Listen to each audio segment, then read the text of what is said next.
Eu acho o filme extraordinário, porque com uma simplicidade enorme, a simplicidade das obras mais importantes, mais profundas, quase assim com negligência, a câmera passeia e deixa acontecer diante de si aquilo que corresponde ao cotidiano, da experiência da cidadania ou do cidadão, da cidadã com a justiça. E algumas coisas se revelam de uma maneira extraordinária, patética, dramática, não é? Chocante, surpreendente. Esse espelho que o filme nos oferece é comovente e perturbador. É muito perturbador. Eu acho que, desde logo, fica questionada a nossa concepção idealizada da justiça, não é?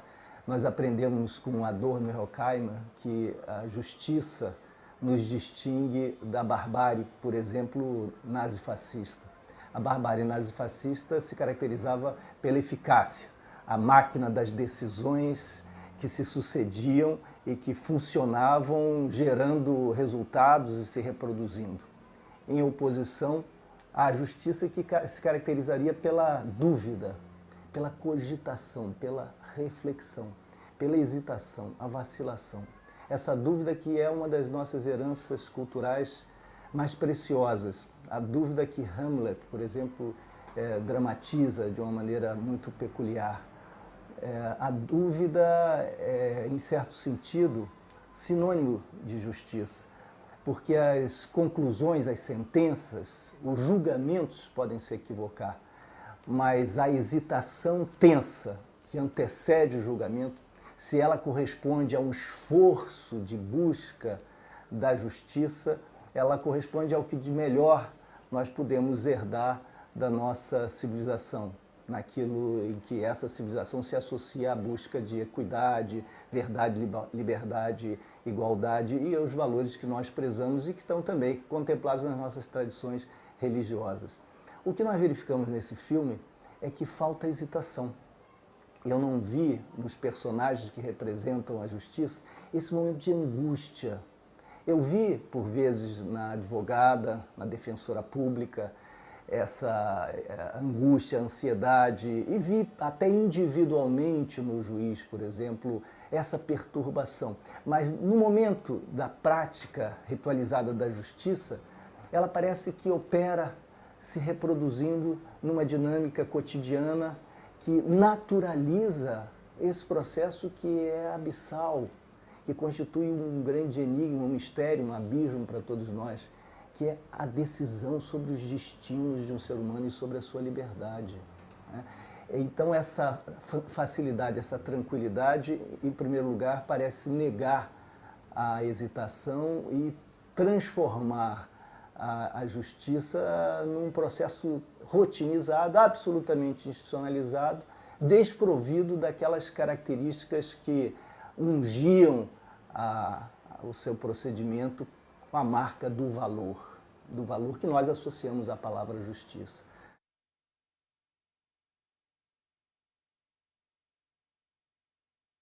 Me parece evidente a desconstituição do sujeito réu, do sujeito que se apresenta diante da justiça para ser submetido a uma apreciação, uma avaliação, a um juízo, a um julgamento, que vai receber uma sentença. A cena inaugural é notável e é triste, não é? É profundamente comovente e dramática, porque o juiz não vê simplesmente o fato mais marcante, certamente da vida daquele indivíduo e certamente da sua conformação física. Ele foi transportado numa cadeira de rodas, ele está diante do juiz numa cadeira de rodas, ele fala do ponto de vista de quem vivenciou uma situação bizarra, justamente bizarra porque o seu estado físico contraditava as alegações que se lhe faziam, e subitamente o juiz se dá conta de que ele ali embaixo, nessa posição vertical, ali embaixo, está de fato numa cadeira de rodas. E então se pergunta, mas desde quando? E no episódio o senhor já estava assim? Mas ele falara disso todo o tempo. Mas ele também não era ouvido. Então essa desconstituição parece que dilui, dissolve a sua imagem ele se torna um pouco invisível, mais um portador de voz a exigir sentença, objeto de um juízo reificado, desumanizado nesse sentido. E a sua própria voz, seu próprio discurso, parecem porosos, parecem também desconstituídos. E essa desconstituição é interessante, porque o discurso é ouvido, filtrado pelo representante da justiça, pelo juiz, pela juíza, e esse filtro ajusta o discurso a uma forma, a um modelo, a um paradigma, a um código. E o desfaz e o recompõe, o edita, por assim dizer. Daí a pronúncia das sílabas, que evidentemente serve ao propósito funcional e útil da digitação, mas, por outro lado, revela também esse procedimento de desconstituição e reconstituição segundo um formato previamente dado e universal. A particularidade se dilui na universalidade do paradigma, do modelo, do código, da forma. E a singularidade que dá à particularidade a sua essência, no caso de um julgamento, parece inteiramente esconjurado, exorcizado, diluído nesse processo. Então, é a imagem desse sujeito que se dilui, que se invisibiliza em certo sentido, e é esse som, essa voz que se torna inaudível, e ininteligível, e vai ser convertida na enunciação do código outra e outra vez. Isso a serviço da naturalização desse processo que se reproduz, de uma dinâmica que se rotiniza, de vidas que são ali reificadas inteiramente. Eu acho que isso está extraordinariamente demonstrado, evidenciado no filme. Então o filme é isento, o filme é tranquilo, se posiciona num lugar de alguma neutralidade, na neutralidade possível, que é sempre muito relativa, mas ao mesmo tempo o filme revela, o documentário revela uma capacidade de intervir no real analiticamente notável. E essa intervenção na realidade pode se dar de várias maneiras. Nesse caso se dá destacando, sublinhando as cenas pelas óticas que trazem à tona esses ingredientes e esses elementos. Falta angústia, e toda angústia que falta na justiça é transferida aos réus e a nós, espectadores, quando nós somos sensíveis para o seu clamor, para a sua interpelação.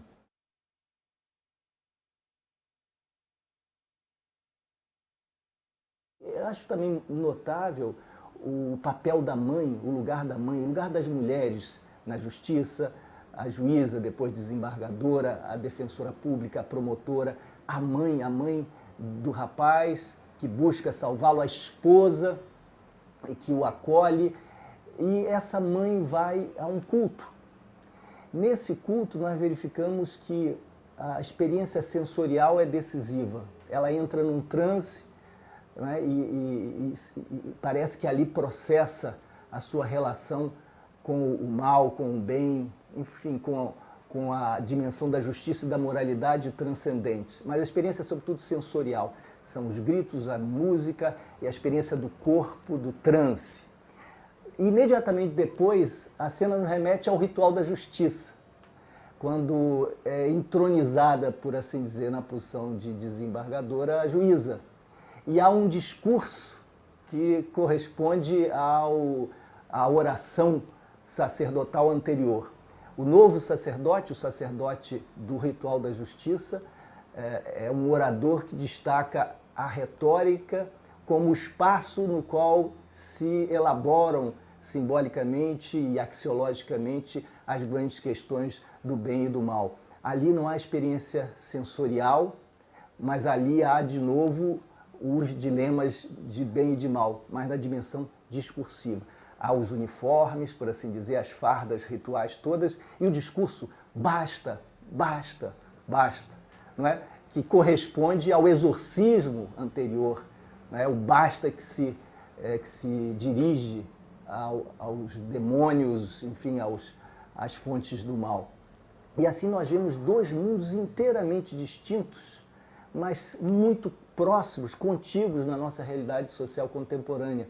né? O Brasil é assim múltiplo culturalmente, as experiências são diversas e às vezes parecem inteiramente incomunicáveis a despeito de tantos elementos comuns, né? A tradição oral, discursiva, retórica, que entretanto processa valores análogos às experiências sensoriais, transcendentais, ou transcendentes, melhor dizendo, que se passam na dimensão religiosa. Esses dois universos parecem não dialogar entre si diretamente. Por outro lado, há um crucifixo, a despeito do fato de nós sermos um Estado laico, há um crucifixo a presidir simbolicamente, a reger aquele ritual da justiça, da entronização da desembargadora. Portanto, há pontos de contato.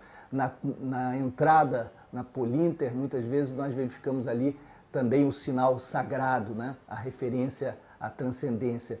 Essas referências pontuam todo o filme e costuram o filme e as cenas distintas que remetem a espaços sociais tão diversos e atores que não se comunicam, entretanto, se ligam por essa linguagem que é comum, que interconecta esses elementos todos.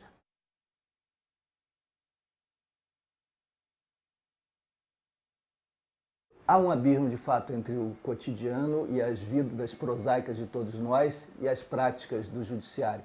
Mas esse formalismo é necessário.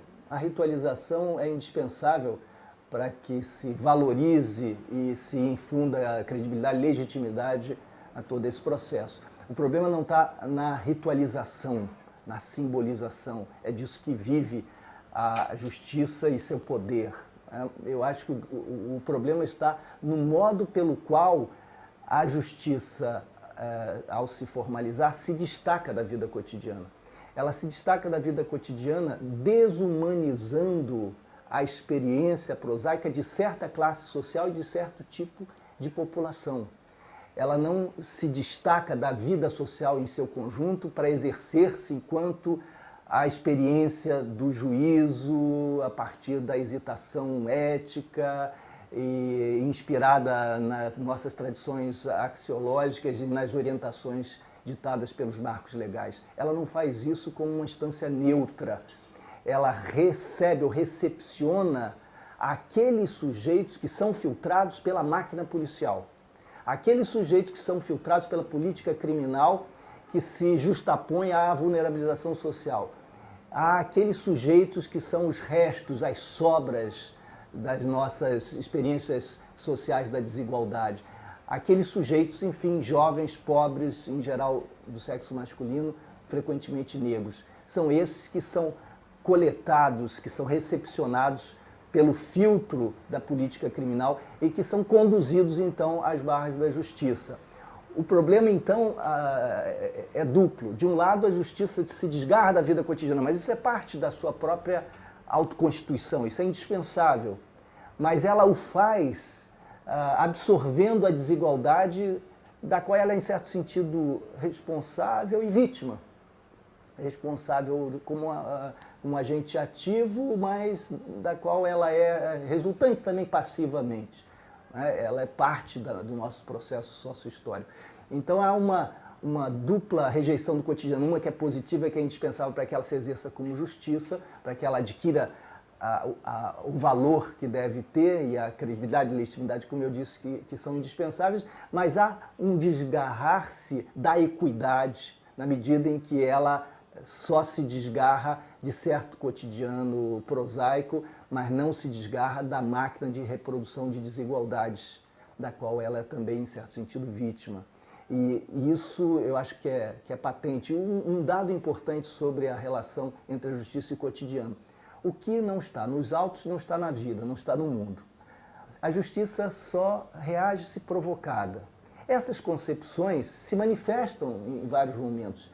Só que em vários momentos a polícia é mencionada como responsável por atos ilícitos, por transgressões óbvias, as mais graves, apreensão de drogas que desaparecem, armas que desaparecem, transgressões às normas mais elementares, descumprimento dos deveres que caracterizam a função policial, mas os juízes não ouvem, porque esses depoimentos são objetos, são fruto da voz do réu, mas essa voz, como eu já disse, é inaudível, é ininteligível, ela tem que ser desconstituída e reconstituída num formato adequado ao jogo da justiça, e nesse processo de filtro e tradução se perde a singularidade daquela experiência vital existencial única, nesse processo de reificação e desumanização, a essa desconstituição do corpo, e também o sentido se esvai, quando o sentido não é compatível ou adequado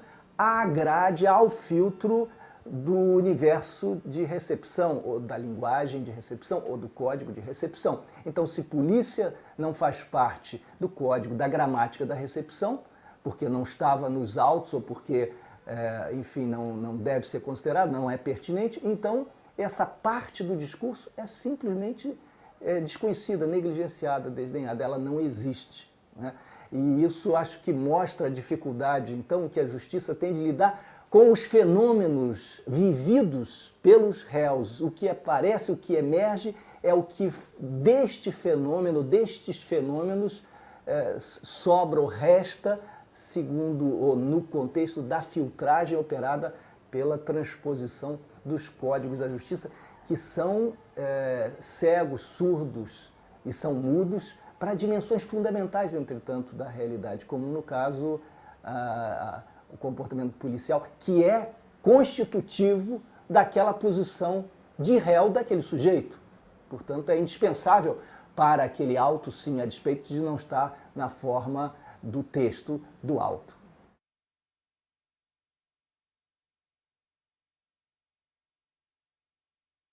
Nós seríamos injustos com o judiciário, com os juízes, com a justiça brasileira, se atribuíssemos à justiça todas as mazelas. Ela opera já com filtro do filtro do filtro, ela recebe já o resultado de processos de criminalização que trazem a marca da desigualdade e do racismo.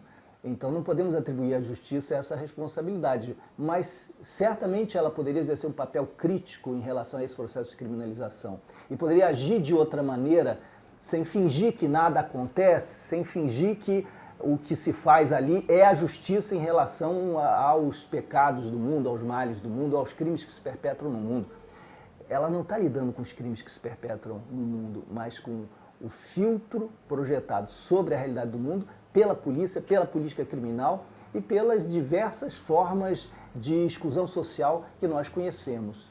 E nós sabemos que a Polícia Civil do Rio de Janeiro não investiga, segundo pesquisas que eu realizei com meus colegas em meados dos anos 90, na cidade do Rio de Janeiro, apenas 7,8% dos homicídios dolosos são, no prazo médio de 2 anos, convertidos em processos. Os inquéritos são considerados suficientemente instruídos pelo Ministério Público e são convertidos em processos. Só 7,8% dos homicídios dolosos, portanto, são investigados com algum êxito, com alguma chance de que esse trabalho venha a se converter mais tarde numa sentença judicial.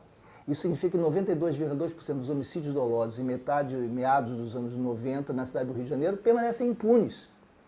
Esses números provavelmente hoje ainda são piores, não há pesquisas mais recentes ainda, mas provavelmente esses números são ainda piores. Por isso, várias criminais têm sido fechadas no Rio de Janeiro a despeito do crescimento, do aumento da criminalidade. E que tipo de investigação se faz? Ela é muito pequena, ela é residual e ela é focal, quer dizer, ela é orientada por perspectivas de classe, de raça, como nós sabemos. Mas, além disso, as prisões se fazem cada vez mais por flagrantes, né? Já que não há investigação, já que a perícia está sucateada, já que há milhares e milhares de solicitações de laudo pericial não atendidas, já que os inquéritos que vão e voltam ao Ministério Público vão se acumulando às centenas de milhares. Então não há mais, efetivamente, investigação. E o que resta são prisões por flagrante. Mas prisão por flagrante depende, evidentemente, essas prisões dependem do olhar e das escolhas policiais. Quais são as áreas patrulhadas e com que olhar são patrulhadas tais áreas. Então nós temos um certo tipo de ator social que tem sido objeto da ação policial e que tem sido conduzido às barras da justiça. E nós temos visto nas penitenciárias, nos cárceres, vimos no filme, ali no quadro dantesco da Polinter, Qual é essa população? Onde estão os criminosos das outras classes sociais e das outras etnias no Brasil? E de que maneira a justiça é parte desse processo? Eu não a estou julgando ou culpando, mas estou até solidário àqueles na justiça que fazem um enorme esforço por refletir autocriticamente sobre a sua participação e sua corresponsabilidade nesse processo terrível que tem, evidentemente, de ser checado, desconstituído e reformado.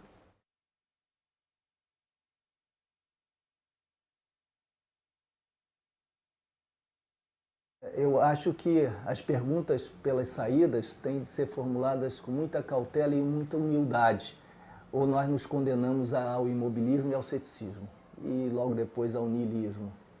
Se nós nos perguntarmos, isso tudo tem saída, ou isso tudo se converteu numa montanha de pedra intransponível. Se nós, entretanto, decompormos o problema em partes constitutivas, partes menores, talvez nós compreendamos que essas partes são passíveis de um tratamento diferenciado, ainda que essa diferenciação seja gradual, ainda que ela se dê no tempo e ainda que ela, para se dar, exija tantas mediações. E assim, aos poucos, nós vamos compreendendo que essa montanha, na realidade, é porosa, que há sendas, caminhos, que há túneis e que nós podemos, sim, como outras sociedades têm feito, superar esses dilemas. O primeiro passo, esse filme nos ajuda a dar, assumirmos plena consciência desses fatos, assumirmos a nossa responsabilidade, deixarmos de acusar terceiros ou esse sujeito oculto ou indeterminado ou sistema impessoal e passarmos a, assumindo responsabilidades, buscar no nosso cotidiano, nas nossas práticas, na nossa esfera de atuação, as alterações possíveis. Então, se o juiz recebe o resultado desse filtro, ele pode atuar entendendo que esse filtro já pune esses seres sociais e que esses seres ali diante dele já foram humilhados tantas vezes e que talvez mereçam mais chances do que a letra da lei sugeriria. Eu acho que o balanço, esse balanço interno, essa cogitação, essa reflexividade que se dá sobre a forma até, eu dizia, da angústia, da tensão, da hesitação, eu acho que se houver espaço nos operadores da justiça para essa dimensão, talvez se criem situações mais propícias à reumanização destes que estão reificados, desses que estão desumanizados e que são apenas o objeto de uma intervenção.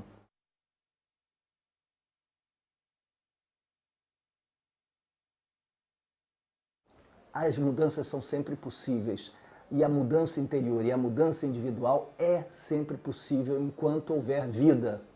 Isso nos dizem as nossas tradições religiosas, isso diz parte da tradição civilizatória da qual nós somos herdeiros. Enquanto houver liberdade, livre-arbítrio, enquanto houver sujeito, portanto, dotado de vida, de vitalidade, capaz de tornar-se ser agente, portanto, capaz de agir, de exercer esta liberdade, enquanto houver vida, portanto, esta liberdade torna inviável qualquer prospecção, qualquer profecia cabal. As profecias, as prospecções ruem diante da liberdade individual. O futuro é necessariamente incerto e indeterminado. Isso gera muita ansiedade, mas é também razão de esperança. Se a liberdade está presente no seio de cada ser humano enquanto houver vida, o seu futuro, do ponto de vista das suas adesões morais e das suas determinações interiores, está sempre indeterminado, incerto, está sempre aberto.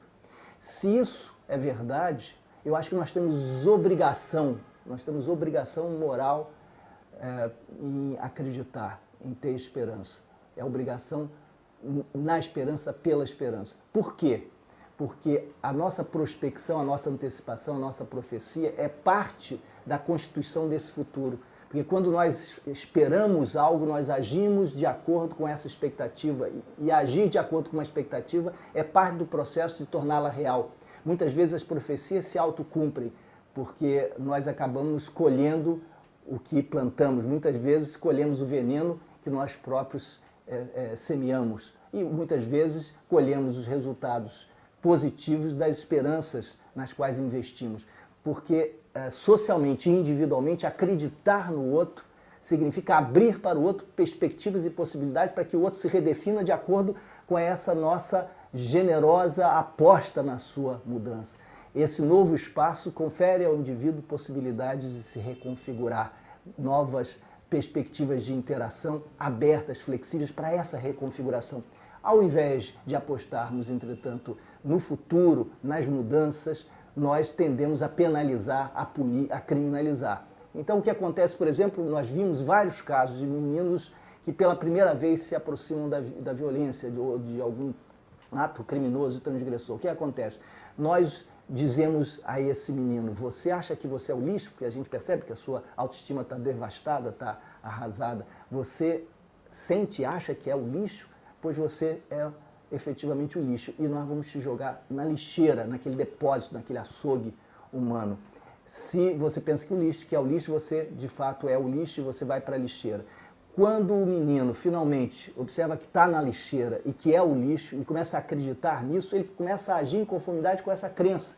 E a profecia se autocumpre. E mais adiante ele se torna um criminoso e bandido perigoso e nós vamos dizer, viram como nosso juízo estava certo? Nossa antecipação estava correta? Nós não estávamos corretos, não. Nós fomos cúmplices desse futuro, da realização desse mal que nós temíamos. Portanto, quando condenamos, criminalizamos, punimos um menino ainda muito jovem e quando contribuímos para devastar ainda mais dramaticamente a sua autoestima já ferida, nós acabamos por condenar esse menino a assumir esta identidade corroída, né, e a reproduzir essa trajetória criminal, desenvolvendo uma carreira criminosa, e o mundo de Sísifo vai levá-lo a reproduzir mais e mais uma vez esse mesmo caminho até a morte, em geral precoce e cruel antes dos 25 anos.